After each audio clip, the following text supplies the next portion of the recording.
कोई पाप नहीं, मर्डर के अलावा ऐसा कोई पाप नहीं होगा जो मुझसे नहीं हुए होंगे। मैं बहुत पीड़ित रहता था पाप के कारण, मैं पाप से रियली छूटना चाहता था। मेरी माँ मुझे देख के रोती थी, बेटा कब तक ऐसे शराब पिएगा, कब तक ऐसा ड्रग्स करेगा, कब तक ऐसे गंदा और पापी जीवन जिएगा, तो ऐसे तो पाप में मर जाएगा। मैं माँ के सामने रो रो के क्या बोलता था, माँ मैं भी इसमें से छूटना चाहता हूँ, माँ मैं भी बाहर निकलना चाहता हूँ, लेकिन मैं पाप का दास हूँ, मैं पाप का गुलाम हूँ। जो मैं नहीं करना चाहता हूँ माँ मैं वही करके जी रहा हूँ। कौन मुझे छुड़ाएगा माँ, कौन मुझे मुक्ति देगा माँ, कौन मुझे पाप से छुड़ाएगा, कौन मुझे शैतान की शक्ति से स्वतंत्र करेगा, कौन मुझे अंधकार की शक्ति से स्वतंत्र करेगा। मुझे सच में मालूम नहीं था। लेकिन एक दिन जब मेरा मृत्यु का दिन आया, वो दिन मुझे परमेश्वर का वचन सुनाई दिया। वो बहुत अद्भुत था। कई बार मैं चर्च में जाता, ऐसे ही पीछे बैठता, कभी वचन नहीं सुना।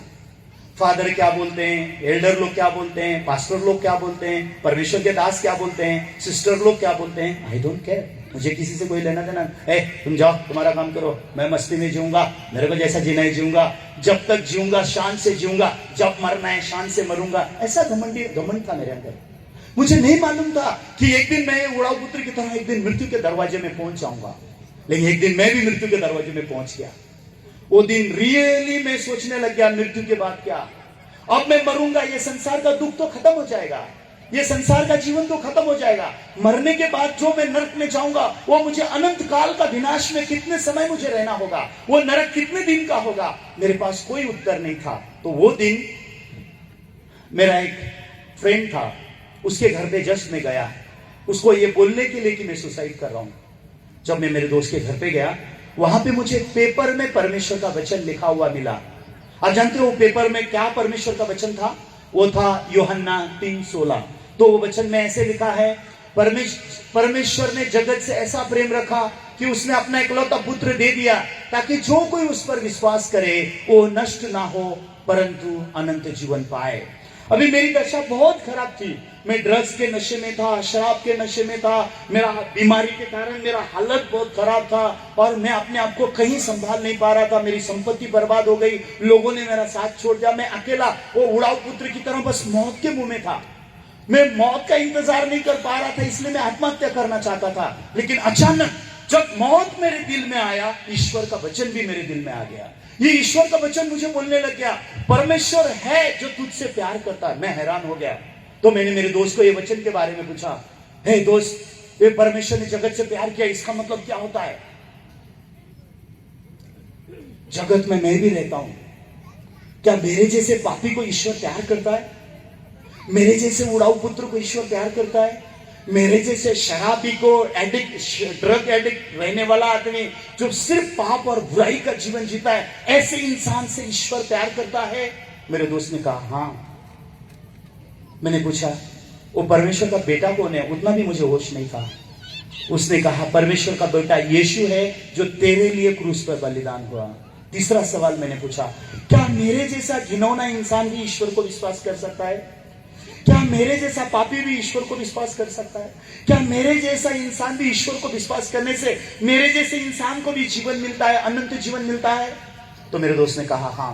लेकिन मैं वचन के साथ सहमत नहीं हो सका। मैं बहुत गुस्से में था क्योंकि मेरे मन को शैतान ने पूरा कठोर करके रखा था और मैं जोर जोर से चिल्ला रहा था, अगर परमेश्वर है तो मेरा हालत ऐसा क्यों है?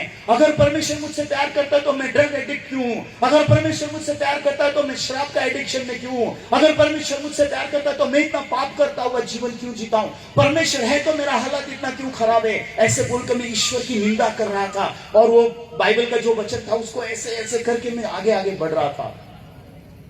मैं फिर से रेलवे ट्रैक पे गया सुसाइड करने के लिए, लेकिन वो दिन मैं मर नहीं सका। तो मैंने वो पेपर को फिर से खोल के पढ़ा। परमेश्वर ने जगत से ऐसा प्रेम किया, उसने अपना इकलौता बेटा दे दिया ताकि जो कोई उस पर विश्वास करेगा वो नाश नहीं होगा, आनंद जीवन पाएगा। तो मेरे मन का दरवाजा परमेश्वर के लिए खुल गया।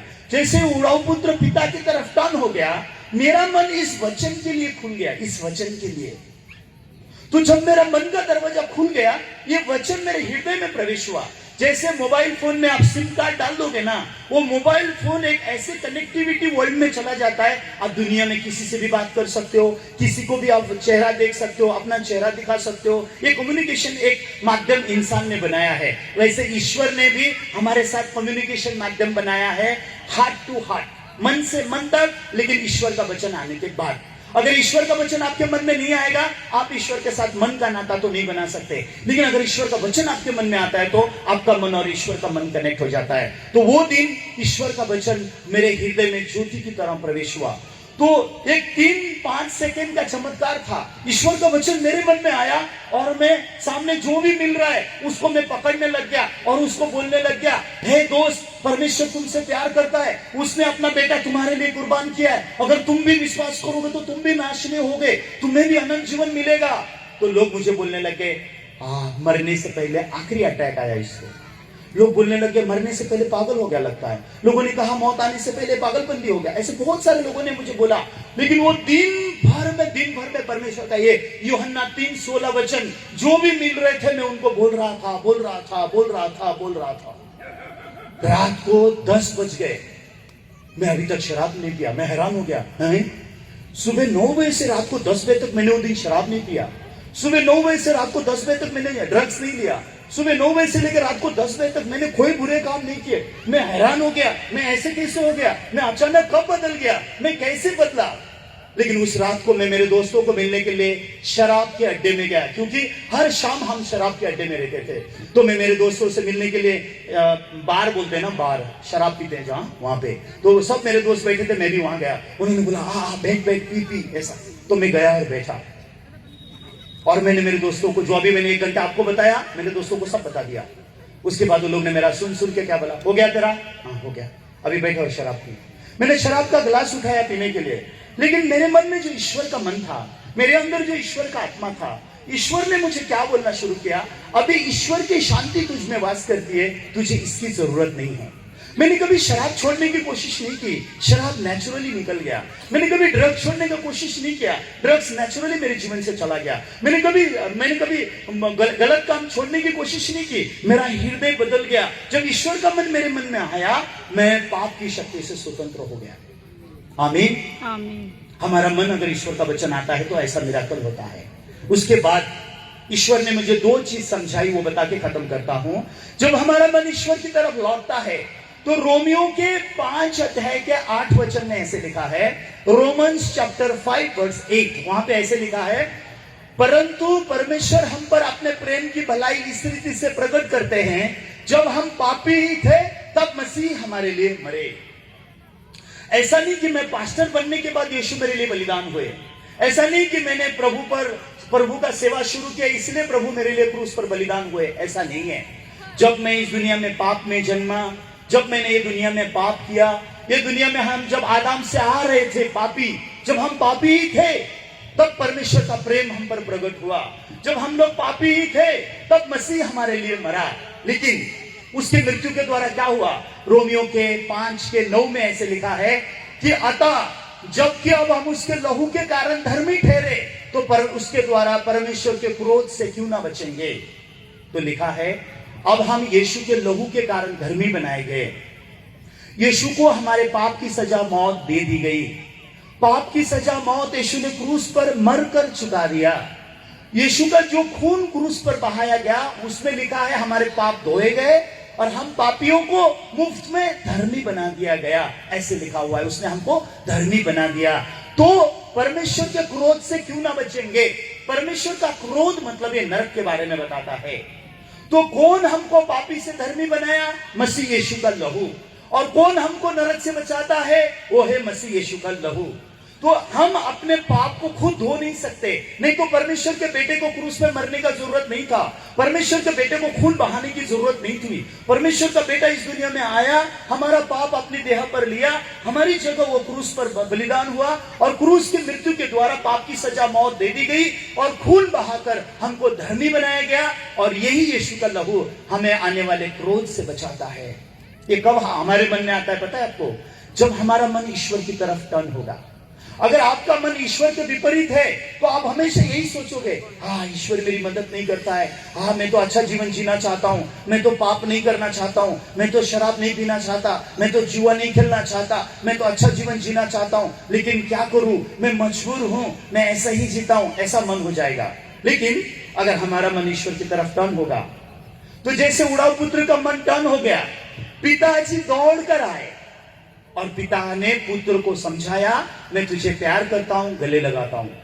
पिता ने पुत्र को समझाया, मैं तुझे अच्छे से वस्त्र दिया हूं, अंगूठी दिया हूं, जूता दिया हूं, तेरे लिए मैंने पला हुआ पशु बलि किया है। पिता ने पुत्र को समझाया। उसी रीति से अगर हमारा मन ईश्वर के वचन की तरफ टर्न हो जाएगा, क्योंकि ईश्वर वचन है।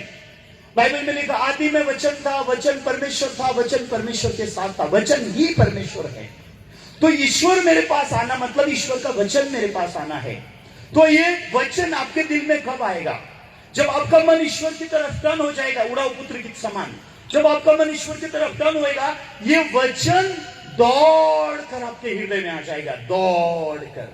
परमेश्वर का वचन बाइबल में लिखा है, देख मैं दरवाजे पे खड़ा हूं, द्वार ठोक रहा हूं, यदि कोई मेरी वाणी सुनेगा, अपना दरवाजा खोलेगा, मैं उसके भीतर आऊंगा, मैं उसके साथ रहूंगा, मैं उसके साथ खाऊंगा। परमेश्वर हमारे दिल में आना चाहते हैं, क्योंकि हमारा मन ईश्वर का मंदिर है, लेकिन हमने इस मंदिर से ईश्वर को त्यागा है उड़ाऊ पुत्र की तरह। तो अभी ईश्वर चाहता है कि हम मन फिराएं, और ईश्वर चाहता है कि हम उसकी तरफ लौट आए। तो ईश्वर का वचन हमारी तरफ कैसे लौट के आता है? जैसे कि रोमियो उसका 3 अध्याय 23 और 24 वचन पढ़ते हैं, तो रोमियो के 3 और 24 में दो अलग अलग दुनिया है। रोमियो के 3 के 23 में एक दुनिया है जो उड़ाऊ पुत्र के दूर देश की दुनिया है। यह दुनिया ये बताता है, इसलिए कि सबने पाप किया है और परमेश्वर की महिमा से रहित है। ये दूर देश की दुनिया है, जो उड़ाऊ पुत्र दूर देश चला गया था ना, ये दुनिया है। रोमियो का 3 का 23, सबने पाप किया है, सब परमेश्वर की महिमा, सब मतलब आदम की बुरी संतान, सबने पाप किया और सब परमेश्वर की महिमा से रहित है। लेकिन आपको ये समझ में आ जाए कि मैं पाप में जन्मा हूं, मैंने पाप किया है, ये पाप मुझे अनंत काल के नरक में लेके जाएगा, ये रियलाइज होके अगर आप परमेश्वर की तरफ टर्न हो जाएंगे, तो आपको वचन 24 की दुनिया दिखाई देगा। जैसे उड़ाऊ पुत्र टर्न हो गया तो उसको पिता की दुनिया दिखाई दी, वैसे अगर आपका मन टर्न हो जाएगा तो आपको ये वचन 24 दिखाई देगा। वो 24 ये है, उस पाप किए हुए पर इंसान पर परमेश्वर का अनुग्रह आ गया। बोल के वचन 24 में लिखा है, वचन 24 कहता है, परंतु उसके अनुग्रह से, किसके अनुग्रह से? पिता के अनुग्रह से। उड़ाऊ पुत्र के ऊपर पिता ने अनुग्रह किया। अनुग्रह मतलब हमारे अच्छे या बुरे कर्मों के बावजूद ईश्वर जो हमको देते हैं उसको अनुग्रह कहा गया है। जैसे कि माता पिता अपने बच्चों को खाना खिलाते हैं, वो उनका अनुग्रह है। आप उसको जिम्मेदारी भी बोल सकते हैं, अनुग्रह है। वो मां का प्यार है, पिताजी का बलिदान है। वैसे ही परमेश्वर का अनुग्रह किसके ऊपर आया? जो पाप किए हुए इंसान, उन इंसानों पर परमेश्वर का अनुग्रह आया। इसलिए लिखा है, परंतु उसके अनुग्रह से उस छुटकारे के द्वारा जो मसीह यीशु में है, सेंट मैन धर्मी ठहराए जाते हैं। Being justified freely through the redemption that is in Christ Jesus. तो जैसे उड़ाऊ पुत्र पिता के पास लौटा, बेटा को समझ में आया, हाँ मैं पापी नहीं हूं, पिता का मैं पुत्र हूं, पिता ने मुझे धार्मिकता के वस्त्र दे दिए हैं, पिता ने मुझे अंगूठी दे दी है, पिता ने मुझे जूते दे दिए हैं, पिता ने मुझे गले लगाया है, पिता ने मुझे ऑलरेडी चूमा है, मैं पिता का दास नहीं हूं, मैं गुनहगार नहीं हूं। वैसे ही अगर हमारा मन लौटता है ईश्वर की तरफ, तो हमको क्या समझ में आएगा? हाँ ये सही है, मैं पाप में जन्मा, ये सही है, मैंने पाप किया, लेकिन परमेश्वर का अनुग्रह मुझ पर हुआ है और यीशु मसीह मेरे लिए बलिदान हुआ है, और उस बलिदान के द्वारा मैं मुफ्त में धर्मी ठहराया गया हूं। जब ये ईश्वर का वचन आपके हृदय में आ जाएगा, आपका हृदय और ईश्वर का हृदय कनेक्ट हो जाएगा। उसके